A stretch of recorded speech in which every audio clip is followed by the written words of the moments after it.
Welcome to Human Design Powered Business. I'm Victoria Gibson, and every week I am sharing how you can harness your human design to unlock more flow, leverage, and opportunity within your business. So let's dive in. Hey, it's Victoria Gibson, and welcome to another episode of the Self-Trust Sessions. I have had a day sharing my latest training and teaching on your messaging source code. And it's for women who are longing to make sure their message gets heard, seen, and recognized by the right kind of people. But more than that, having more permission to tune into their inner truth and the freedom to express that inner truth rather than keep outsourcing their authority to experts, other people, or borrowing voices that mean that they're not getting heard anymore.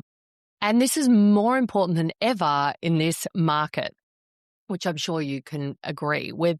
All this flux, all this change, there's already such an overwhelming amount of options and things that we can be doing to share our message, to grow our business, to get clear on our direction and get out of the overwhelm and protect our energy in business growth. More than ever, we need to have more of an unshakable sense of what we're here to share, how to express ourselves, not necessarily the how, because we do know how, right? The problem is we just get, we get sort of knocked off our axis a little bit by other people's responses or people that we're not designed to serve or see or show up to, not appreciating our strengths. We're not spending time with those who really see us and get excited and they recognize that we are for them. And it might not just be in terms of clients, that recognition. That might be in terms of connections, collaborations. That's why maybe you found your business bestie that you jam with. And this training, and if you want to see it, I'll pop the link in the show notes to go and register. This is about resonance, right? The old kind of way of niching was, okay, find your market. What are you passionate about? Where is there a problem? Pull it all together and that's your niche. I used to teach that too because I didn't really know another way to teach it, because when I would coach my clients into niching, and I mean, one of my first digital courses that I sold after a Facebook ads course back in 2011 was my message to market course. So I've been teaching messaging for a long time. And even in my Mastermind Success Secrets program that I used to sell in 2018, 2019, I would teach niching there too. And it was a Venn diagram about what are you passionate about? What's their problem? But I'd just be like, I always can see people's niche when they tell me what they've been doing and my knowledge of the market, and I can pull that together. But I wanted to be able to teach that in a way that people could uncover that for themselves. But it's really difficult to do that with your own messaging. There's so many blocks that get in the way, not only the way we're conditioned, the way that we doubt ourselves, we don't trust our knowing and our strengths. That's all what is contained in this messaging source code program. I pulled out the essential elements of human design. I've talked before about the 6 essential elements of human design. This is different. So this is all about your 5 soul line activation elements. And when I'm talking about soul line, this is take on, for those of you who do know human design, the fractal line. When you are aligning or living correctly. So when you live your design, then your fractal recognize you, they come towards you, your opportunities, the people you're meant to be with, the culture you're meant to create, the connections that are meant to happen. But it's kind of like there's a promise of that once you do your 7-year experiment in human design, then you're all aligned. But I'd rather be able to fast track some of these elements that we can apply, given my knowledge of marketing strategy, having been and helped women and still helping clients grow their expert-based, personality-driven business since 2010. I want to be able to take that in and evolve how we do niching or messaging, because messaging's always been the thing that people have always struggled with.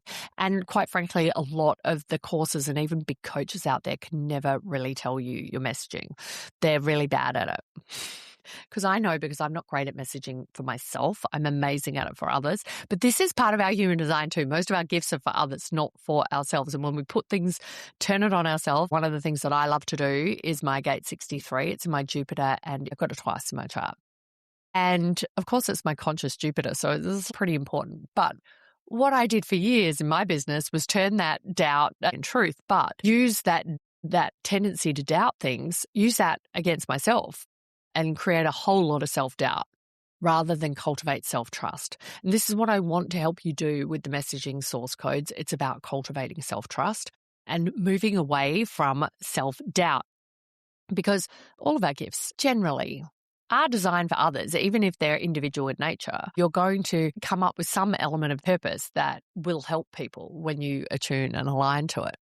I wanted to do it as a webinar because I also wanted people to be able to grab and access it as they need it as well, even if they can't get the offer, but to still have that training and understand what this is and how it can help them. I was talking about cool examples of how you resonate and how you don't with certain people, and I was showing their messaging source code elements that will activate and call in your soul line. And one of the elements I used to illustrate was Amanda Frances. So we're talking about that Real Housewives of Beverly Hills. I'd seen her from afar and she just definitely didn't resonate for me. I'm not on her soul line, and it's nothing personal. I don't even know her, but it's just one thing. I just see people sometimes I'm like, nope, not for me. Anyway, it didn't matter because she's masterful. She's maybe half the time this just aggravates me because it's something I want. My gosh, to be a real housewife, I would love it. I definitely would know more about being a housewife than she has seemed to understand about the dynamics in the housewives. So I am a bit of a housewives junkie, so forgive me. I'm really such a cliche. I love Taylor Swift. I love the housewives. I mean, I was sharing examples of Oprah and Brené Brown and the likes in my webinar today. Like, I'm really quite a basic bitch in many ways, but I can't help it. I like who I like. And I love the Real Housewives because I just love humans. I love watching them. It's just so good. The women did not like it. She was just coming in and oh my goodness. And I love Rachel Zoe. They went to Sedona. One of the other women, Sutton, if you watch it, organised this trip to Sedona. Amanda Frances and Rachel Zoe are in the cafe. Amanda goes, I'm going to have a matcha. Is that ceremonial grade? And then it cuts to Rachel Zoe going, ceremonial grade. I can't. I loved it. Anyway, then she says, great, well, can I have half oat milk and half almond milk? Like, I get people like oat milk and almond milk. I went through my almond milk phase like about 10 years ago, and then I realized I like milk. But why on earth would you need half oat and half almond? I thought I was high maintenance with my drink orders at times. I don't ask for half oat and half almond, but if you ask one of my best friends from school, we went on a cruise together and we've been on the Seabourn ones and the Silver Sea, and you get all your drinks included. And sometimes I'd get a drink and just go, no, I don't really feel like a champagne now. I might have this other thing. And so I'd just ask, can I have that as well? Can I have a Negroni? Stop ordering all the drinks. And anyway, I digress because sometimes I just want to talk about the Real Housewives.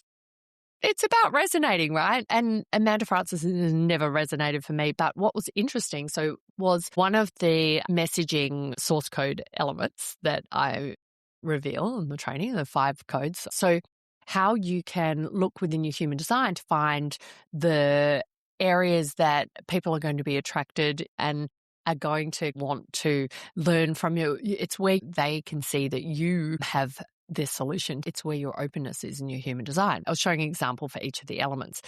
And then I went, I want to have a look at Amanda Frances's human design. Now, full caveat, I do not have her time at best. I looked it up online and from what I could see, one of her undefined centers where there was a gate in was actually an undefined throat. She has gate 45 in line 5 in her throat, which is in an undefined center. It's a hanging gate, and it's often referred to as money queen, and that's what she calls herself, even on Beverly Hills. She says she's a money queen.